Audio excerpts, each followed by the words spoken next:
હજી છીક ના લક્ષણ પણ બતાવ્યા છે આમાં તો. ઘણા કહેતા હોય ને છીક ખાધી અપશુકન થયું. ગરુડ પુરાણના આચાર કાંડમાં 60મા અધ્યાયમાં શ્રી હરિ ભગવાન ગરુડને કહે છે, તમારું મોઢું પૂર્વ દિશામાં હોય ને છીક આવે તો તમને સારું ફળ મળે. પૂર્વ દિશામાં ઉભા હોય ને છીક આવે તો સારું ફળ મળે. દક્ષિણ દિશામાં તમારું મુખ હોય ને છીક આવે તો નુકસાન થાય. પશ્ચિમ દિશામાં તમારું મુખ હોય અને છીક આવે તો સારા સમાચારની પ્રાપ્તિ થાય. ઉત્તર દિશામાં તમારું મુખ હોય ને છીક આવે તો ઘરની અંદર કંકાસ અને ક્લેશ થાય.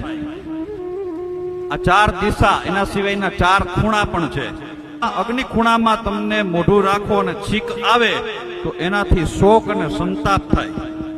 નૈઋત્ય ખૂણાની અંદર તમારું મુખ હોય ને છીક આવે તો પણ જીવનમાં રોગની પ્રાપ્તિ થાય.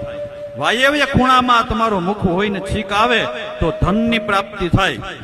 અને ઈશાન ખૂણામાં મુખ હોય અને છીક આવે તો મૃત્યુ સમાન દુઃખ તમારા જીવનમાં આવે. આવું ભગવાન ગરુડને કહે છે.